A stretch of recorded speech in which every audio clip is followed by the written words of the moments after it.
성령님 좋은 아침입니다. 이 시간 성령님을 초청합니다. 오늘도 내 안에 오셔서 하나님을 기쁘시게 드릴 것을 소원하게 해주세요. 오늘 말씀을 통해 구체적으로 무엇을 해야 할지를 깨닫게 해주세요. 깨달은 것을 삶 속에서 실천할 수 있도록 도와주세요. 아멘. 오늘 함께 나누실 하나님 말씀은 레위기 22장 1절에서 16절까지 말씀입니다. 제 22장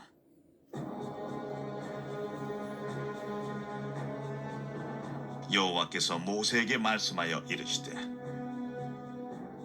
아론과 그의 아들들에게 말하여 그들로 이스라엘 자손이 내게 드리는 그 성물에 대하여 스스로 구별하여 내 성물을 욕되게 함이 없게 하라. 나는 여호와이니라. 그들에게 이르라. 누구든지 네 자손 중에 대대로 그의 몸이 부정하면서도 이스라엘 자손이 구별하여 여호와께 드리는 성물에 가까이 하는 자는 내 앞에서 끊어지리라. 나는 여호와이니라. 아론의 자손 중 나병 환자나 유칠병자는 그가 정결하기 전에는 그 성물을 먹지 말 것이요, 시체의 부정에 접촉된 자나 설정한 자나 무릇 사람을 부정하게 하는 벌레에 접촉된 모든 사람과 무슨 부정이든지 사람을 더럽힐 만한 것에서 접촉된 자, 곧 이런 것에 접촉된 자는 저녁까지 부정하니 그의 몸을 물로 씻지 아니하면 그 성물을 먹지 못할지며 해질 때에야 정하리니 그 후에야 그 성물을 먹을 것이니라. 이는 자기의 음식이 됨이니라. 시체나 찢겨 죽은 짐승을 먹음으로 자기를 더럽히지 말라. 나는 여호와이니라. 그들은 내 명령을 지킬 것이니라. 그것을 속되게 하면 그로 말미암아 죄를 짓고 그 가운데서 죽을까 하노라. 나는 그들을 거룩하게 하는 여호와이니라. 일반인은 성물을 먹지 못할 것이며 제사장의 객이나 품꾼도 다 성물을 먹지 못할 것이니라. 그러나 제사장이 그의 돈으로 어떤 사람을 샀으면 그는 그것을 먹을 것이며 그의 집에서 출생한 자도 그렇게 하여 그들이 제사장의 음식을 먹을 것이며 제사장의 딸이 일반인에게 출가했으면 거제의 성물을 먹지 못하되 만일 그가 과부가 되든지 이혼을 당하든지 자식이 없이 그의 친정에 돌아와서 젊었을 때와 같으면 그는 그의 아버지 몫의 음식을 먹을 것이나 일반인은 먹지 못할 것이니라. 만일 누가 부지 중에 성물을 먹으면 그 성물에 그것의 5분의 1을 더하여 제사장에게 줄지니라. 이스라엘 자손이 여호와께 드리는 성물을 그들은 속되게 하지 말지니 그들이 성물을 먹으면 그 죄로 인하여 형벌을 받게 할 것이니라. 나는 그 음식을 거룩하게 하는 여호와이니라. 오늘 본문은 성물을 먹는 규례에 대해서 증거하고 있습니다.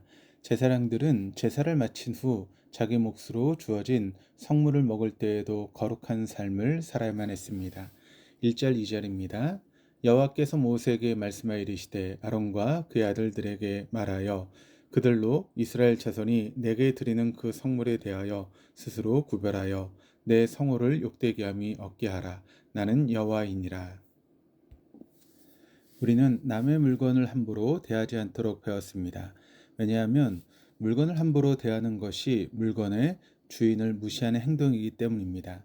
따라서 하나님께 구별하여 드린 성물도 함부로 다뤄서는 안 됐습니다.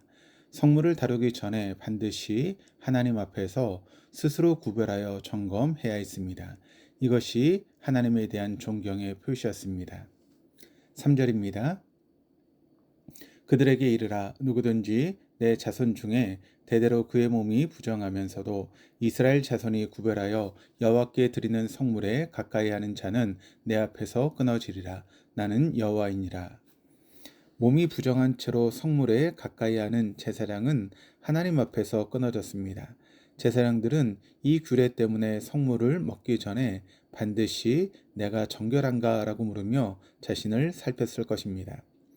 이를 통해 우리는 제사를 드리는 예배 시간만 자신의 정결을 살피는 것이 아니라 제사 후 성물을 먹는 시간에도, 즉 예배 후 일상까지도 우리 스스로를 하나님 앞에 세워야 한다라고 하는 것을 알 수 있습니다. 하나님은 우리의 식사 시간까지도 하나님 앞에서 하나님과 함께 보내기를 원하셨습니다.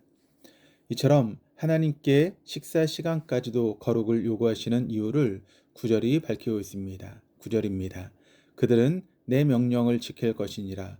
그것을 속되게 하면 그로 말미암아 죄를 짓고 그 가운데에서 죽을까 하노라. 나는 그들을 거룩하게 하는 여호와이니라. 식사 시간에 하나님의 거룩을 내려놓은 채 속되게 하면 죄가 발생하고 그 죄는 우리를 죽음으로 이끕니다.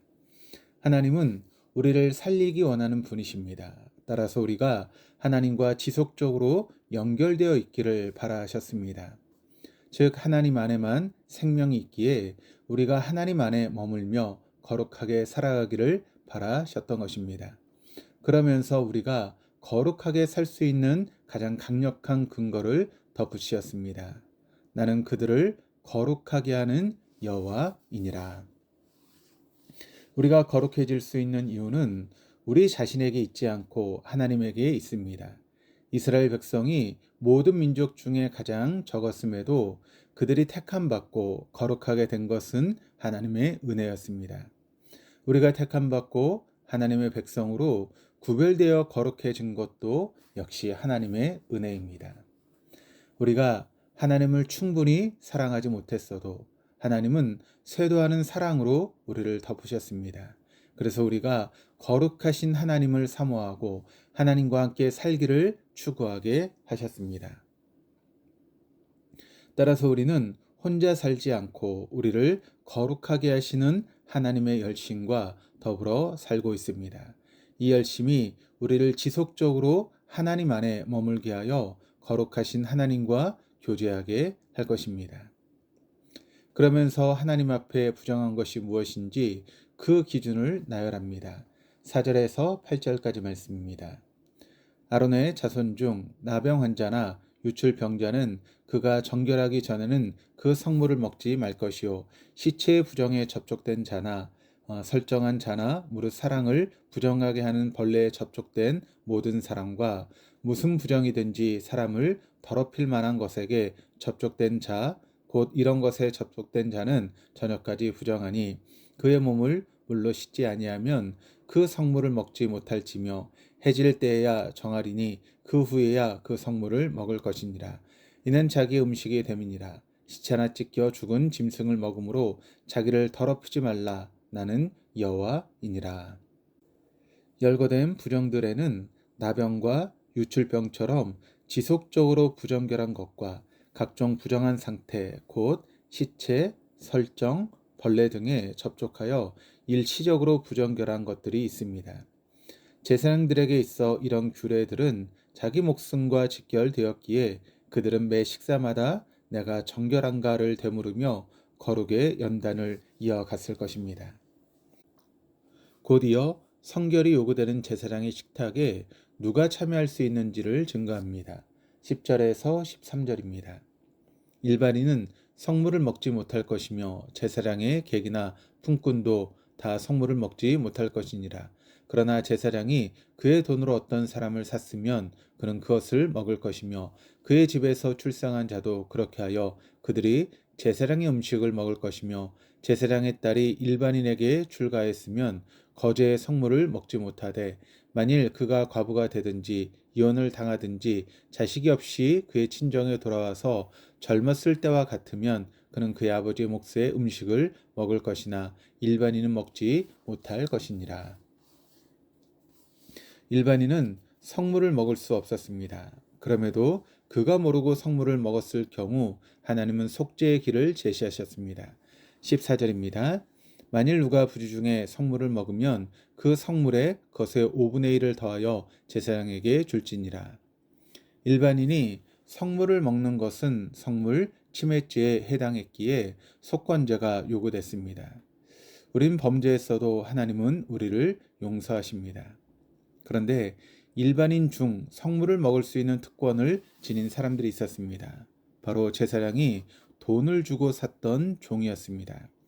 이로 보아 종은 제사장의 소유가 됨과 동시에 제사장 가문의 권속이 되어 하나님의 음식인 성물까지 먹을 수 있었습니다. 우리도 이전에는 공중의 권세 잡은 사단의 포로되어 갇힌 자요, 억눌린 자였습니다. 그러나 하나님 아버지께서 아들의 핏값으로 우리를 지불하시고 우리를 사셨습니다. 그래서 우리는 하나님의 소유이자 권속이 되었고 하늘의 신령한 복을 먹고 누리게 되었습니다. 일반인 중 종만 제사장의 식탁에 참여할 수 있었다면 제사장의 가족은 제사장과 함께 그 식탁에 참여할 수 있었습니다. 그런데 그중 본래 제사장의 가족이었다가 출가한 딸의 경우도 하나님은 세세하게 다루셨습니다. 딸이 출가할 경우 남편 가문의 수속이 되기에 남편이 일반인이면 딸은 제사장의 식탁에 참여할 수 없었습니다. 그런데 그녀가 사별, 이혼 등의 이유로 홀몸이 되어서 돌봄이 필요해졌을 때에는 다시 제사장의 식탁에 딸로서 참여할 수 있었습니다. 이처럼 하나님은 우리가 가장 약해져 돌봄이 필요할 때 그때 끝까지 우리를 책임져 주십니다. 이사야 49장 15절 16절입니다. 여인이 어찌 그 젖 먹는 자식을 잊겠으며 자기 태에서 난 아들을 긍휼히 여기지 않겠느냐. 그들은 혹시 잊을지라도 나는 너를 잊지 아니할 것이라. 내가 너를 내 손바닥에 새겼고 너의 상벽이 항상 내 앞에 있나니.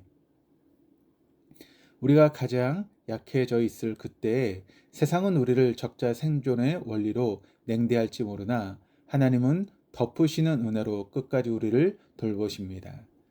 끝으로 하나님은 제사장이 백성들로 하여금 하나님과 관계를 유지하도록 힘써야 함을 말씀하십니다. 15절 16절입니다. 이스라엘 자손이 여호와께 드리는 성물을 그들은 속되게 하지 말지니 그들이 성물을 먹으면 그 죄로 인하여 형벌을 받게 할 것이니라. 나는 그 음식을 거룩하게 하는 여호와이니라. 제사장들은 일반인들이 성물을 먹어 범죄치 못하도록 잘 가르치고 인도해야 했습니다. 그리하여 그들이 하나님과 바른 관계를 유지하도록 도와야만 했습니다. 그러나 엘리 제사장의 두 아들 홈리와 비나스는 백성을 지도하기는커녕 자신들이 앞서서 범죄했습니다. 우리도 본래 주님을 알지 못하여 주님을 무시했습니다. 하나님께서 버젓이 살아계시고 이 세상의 주인이 하나님이심에도 우린 눈과 귀가 멀어 하나님을 멸시했습니다. 하나님이 우리에게 수많은 것들을 은혜로 주셨음에도, 그래서 우리는 빌려 쓰는 입장이었음에도 우리는 왜 이것밖에 없냐며 적반하장격으로 나오기도 했습니다. 그럼에도 하나님은 이런 우리를 택하셨고 지금도 자신의 열심으로 우리를 거룩하게 하고 계십니다. 예수님께서 12명의 제자들을 선택하신 것은 그들이 비범했기 때문이 아니었습니다. 그들이 선택받은 것은 오직 예수님의 사랑에 근거합니다. 그리고 그 사랑은 그들을 비범하게 만들었습니다. 우리를 불러 아들 피로 하나님의 제사장이 되게 하사 성화시키시는 하나님의 열심을 향해 눈을 드십시다. 그리고 하나님께서 우리에게 허락해 주신 성물인 우리의 전 삶을 마땅히 존중함으로 하나님을 향한 존경을 표하십시다. 그래야 예배만 하나님과의 만남으로 국한하고 이외의 시간은 하나님을 내려놓으며 살았던 이전의 삶으로부터 돌이키십시다. 기도하시겠습니다. 만군의 여호와여, 주께 의지하는 자는 복이 있습니다. 예배조차도 거룩하게 지키지 못하던 우리를 여전히 사랑하셔서 성화시키시는 하나님의 열심을 찬양합니다. 예배를 넘어 예배 후 일상까지도 하나님과의 만남으로 가꾸게 하시고 이를 통해 경작된 복을 우리 주변에 나누며 영적인 촉진자로 살아가게 하여 주옵소서. 우리에게 살과 피를 내어주시며 우리를 하나님의 성물 되게 하신 예수님의 이름으로 기도드립니다. 아멘.